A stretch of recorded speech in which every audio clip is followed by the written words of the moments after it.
Okay, so in this video we're going to go over a specific type of addition reactions.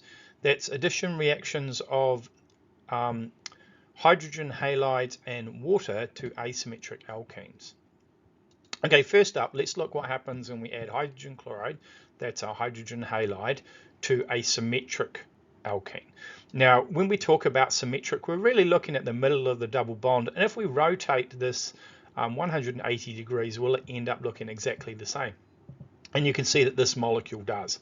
Now, in this case, what's going to happen is that we are going to break the double bond and we're going to attach a hydrogen from the hydrogen chloride and a chloride at each one of these carbons, either the second carbon, this one here, number 2 carbon, and we numbered that from the edge, or in fact, the other carbon is number 2 as well, because if we numbered it first, it would also be number 2. So what happens is we could either put the hydrogen up here, or we could put the hydrogen down here. We can have the hydrogen coming off the second carbon on the left and the chlorine off the third carbon, or we can have the hydrogen coming off the second carbon on the right and the chlorine off the other carbon. So the first one would be called 2-chlorobutane, but because this molecule is just this molecule rotated around, it's also called 2-chlorobutane.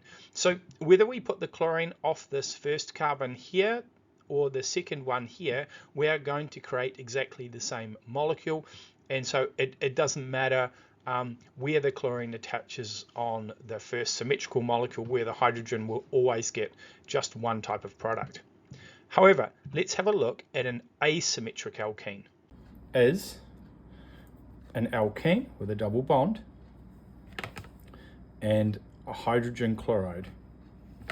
Now, the first step that happens here is this bond breaks. Oh, there we go.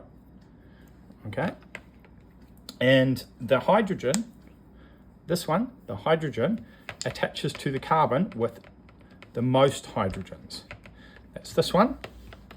And the chlorine attaches to the other one. And there we go. That's the molecule.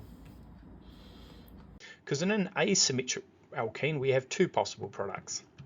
So here is an asymmetric alkene. So again, if we put a rotational point in the middle of the double bond and we rotate it around, they wouldn't superimpose on top of each other. That makes this alkene asymmetric, and we're especially going to recognize asymmetric alkenes and use this rule when we see the double bond on the first carbon. So we're going to add a hydrogen to one of the carbons and a chlorine to the other. See what happens here. So we've got the first and the second carbon to choose from, so the chlorine can either attach to the first carbon or to the second carbon. So in this case, the chlorine is attached to the second carbon, and that means this is going to be called 2-chlorobutane, just like in our previous equation. But in the other option, the chlorine can attach to the carbon that was the double bond on the first carbon. So this is 1-chlorobutane. And what we note here is because this molecule was asymmetric, we now produce two different products. Now, which one of these products is more likely to occur? Well, we use a rule called Markovnikov's rule to work out which one will happen the majority of the time. Markovnikov's rule is as following. The majority of the time, the hydrogen atom will attach to the carbon that has the most hydrogens attached to it already. In this asymmetric example on the top here, the carbon that has the most hydrogens is carbon 1. And the carbon that has the least is carbon 2. So for the majority of the time, the hydrogen will attach to 1 and we will get 2-chlorobutane. The minority of the time, the hydrogen will attach to carbon 2 and the chlorine to carbon 1 and we'll get 1-chlorobutane.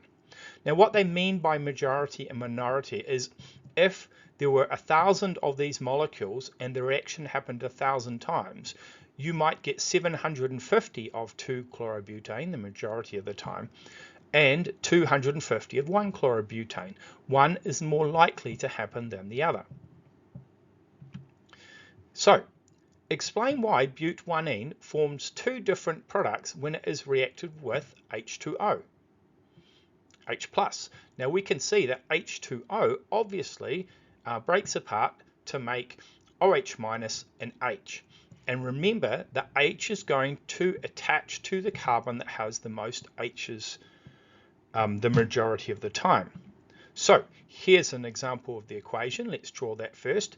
What we can see here is that we have two carbons, 1 and 2. We can call one carbon the richer carbon. And Markovnikov had this sort of wee phrase to remember, the rich get richer. So the carbon that is the richest here is the one that has the most hydrogens. So it is rich. So that's the carbon that's going to have the hydrogen bond to it the majority of the time. And remember, if the hydrogen bonds to carbon 1, the OH is going to bond to carbon 2. And this is going to be our major product. It happens most of the time. And less often, the minority of the time, the hydrogen will bond to carbon 2 and the hydroxide will bond to carbon 1. And this is the minor product. So here we've drawn an equation to show what happens. But our example has asked us to explain why. So now we're going to write an explanation. And we'll say something like the double bond between carbon 1 and 2. There are two carbons that the hydrogen can bond to when the double bond is broken. The majority of the time, the hydrogen will bond to carbon 1. Notice I'm being specific on which carbon it is that will be the majority.